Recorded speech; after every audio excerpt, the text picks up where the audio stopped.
Bota na cabeça que estilo não é marra. E aí, Marquinhos DJ, faz o sample de guitarra. Bota na cabeça que estilo não é marra. E aí, Marquinhos DJ, faz o sample de guitarra. Bota na cabeça que estilo não é marra. E aí, Marquinhos DJ, faz o sample de guitarra. Bota na cabeça. Bom, depois disso. Bom, antes de dar seguimento ao conteúdo, precisamos primeiramente entender o que é a lógica categórica. A lógica categórica é o ramo da lógica que estuda o pensamento baseado em proporções categóricas, que são declarações que afirmam ou negam relação entre dois termos. Esses termos são chamados de sujeito e predicado e são unidos por um verbo copulativo. Bom, rapaziada, eu vou falar aqui sobre a compreensão.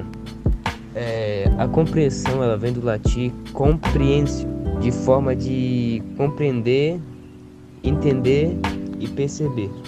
Na lógica clássica, a compreensão de um conceito é o conjunto dos caracteres que permitem sua definição. Um exemplo disso seria Neymar, seria a definição do Neymar. Ele é um jogador de futebol brasileiro, atacante de destaque internacional e famoso por suas habilidades técnicas, como velocidade e a capacidade de finalização. Nesse exemplo, a compreensão do conceito Neymar é definida por um conjunto de características específicas que o tornam um jogador de futebol, reconhecido mundialmente. Essas características incluem sua nacionalidade brasileira, sua posição em campo como atacante, suas habilidades técnicas e físicas, como também a sua fama internacional e seu histórico de conquista no esporte. A compreensão de um conceito varia na razão inversa de sua extensão. Quanto mais numerosos forem os caracteres da definição, mais reduzida será a classe dos fenômenos.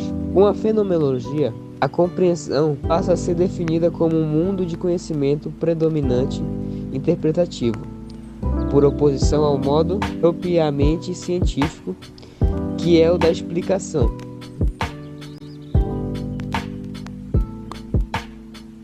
A extensão. Em filosofia da linguagem e em semântica, o objeto ou os objetos, caso existam, aos quais uma expressão linguística se aplica, constitui a extensão dessa expressão. Por outro lado, o conceito contido na expressão ou a representação conceitual nela contida constitui a intenção da expressão linguística. A extensão do termo singular estrela da manhã coincide com a extensão do termo singular estrela da tarde, pois ambos os termos se aplicam ao mesmo planeta. Mas o termo unicórnio não tem qualquer extensão, porque simplesmente não existe. O conceito de extensão remete a René Descartes, que defendia a existência de duas substâncias criadas, a matéria e a mente. A característica essencial da matéria é a sua extensão. A característica essencial da mente é o pensamento. A extensão de um nome, ou um termo singular em geral, é o objeto referido por esse nome ou termo. A extensão de um predicado é constituída por aquelas coisas que o predicado se aplica. Por exemplo, a extensão do nome árvore são todas as árvores.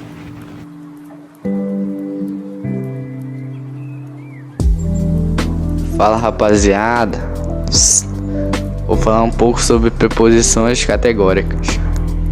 Preposições categóricas são uma ferramenta da lógica que ajudam a analisar e avaliar argumentos. Essas preposições afirmam ou negam a relação entre dois termos, usando palavras como todos, alguns e nenhum. Por exemplo, todos os homens são mortais. É uma preposição categórica que relaciona os termos homens e mortais. Essas preposições são úteis na filosofia para entender categorias e classificações, que são importantes em áreas como a metafísica e a ontologia. Agora eu vou dar alguns exemplos de preposições categóricas em frases. Frase 1. Todos os homens são mortais. Preposição categórica universal afirmativa. Frase 2. Nenhum cachorro é um gato. Preposição categórica universal negativa. Terceira frase. Algumas pessoas são altas. Preposição categórica particular afirmativa. Quarta frase. Algumas rosas não são vermelhas. Preposição categórica particular negativa. Essas preposições categóricas estabelecem relação entre dois termos. Na primeira, homens e mortais. Na segunda, cachorro e gato. Na terceira, pessoas e altas. Na quarta, rosas e vermelhas. A maneira como essas preposições são combinadas pode ser usada para formar argumentos e avaliar sua validade e consistência. Uma preposição categórica universal se aplica a todos os membros de uma classe ou categoria, enquanto uma preposição categórica particular se aplica apenas a alguns membros dessa classe ou categoria. Por exemplo, na frase todos os homens são mortais, a preposição categórica universal, todos, afirma que todos os membros da classe dos homens, ou seja, cada homem individualmente, são mortais. Já na frase algumas pessoas são altas, a preposição categórica particular algumas afirma que há pelo menos alguns membros da classe das pessoas que são altas, mas não afirma que todas são. Resumindo, uma preposição categórica universal se aplica a todos os membros de uma classe, enquanto uma preposição categórica particular se aplica apenas a alguns membros dessa classe. Foi isso, espero que vocês tenham entendido para que serve, quais as diferenças, e salve metafísicos!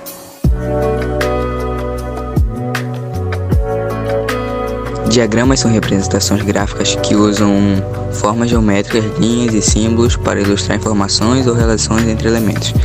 Eles são amplamente utilizados em várias áreas, incluindo engenharia, ciência de computação, matemática, arquitetura e design gráfico e muitos outros.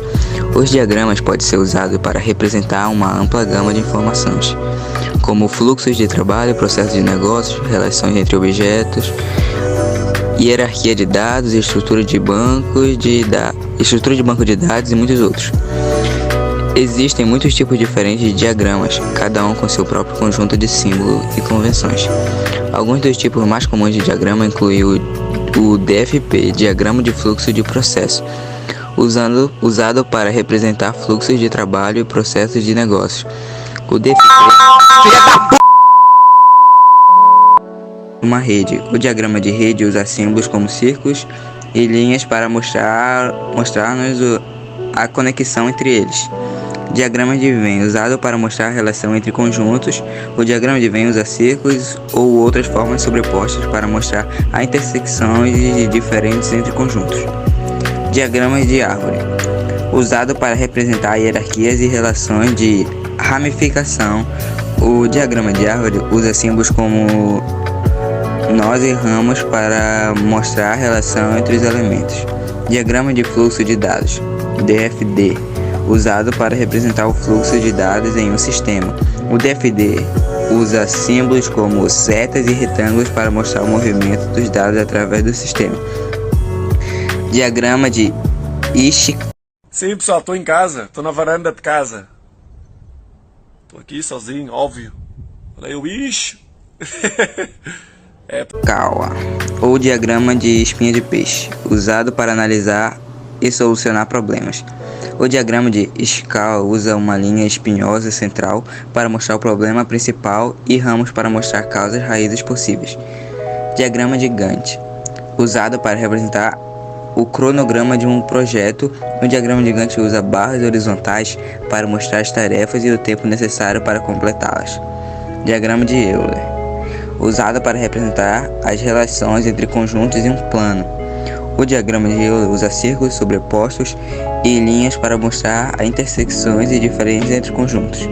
Os diagramas são frequentemente usados para visualizar informações complexas e torná-las mais compreensíveis para um público amplo. Eles são uma ferramenta valiosa para comunicar ideias e processos de uma maneira clara e concisa. Aê, caralho! Porra! O quadrado das oposições, também chamado de quadrado lógico ou tábua das oposições, foi um instrumento desenvolvido na filosofia medieval para ilustrar a lógica aristotélica referente aos tipos de proposição.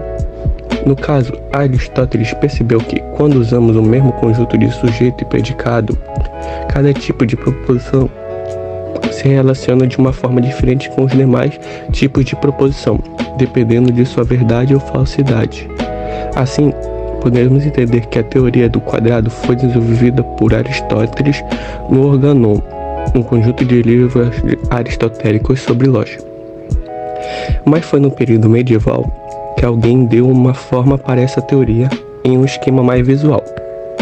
Tipos de proposição. Para relembrar, são 4 tipos de proposição: universal afirmativa, todo S é P; universal negativa, nenhum S é P; particular afirmativa, algum S é P; particular negativa, algum S não é P. S simboliza o sujeito da proposição, o sobre o que eu estou falando. P simboliza o predicado da proposição. O que eu estou falando, todo, nenhum e algum são termos usados para representar o fato de estarmos falando de todo um grupo ou de uma parte desse grupo, mas não precisamos usar sempre essas palavras em nossas frases.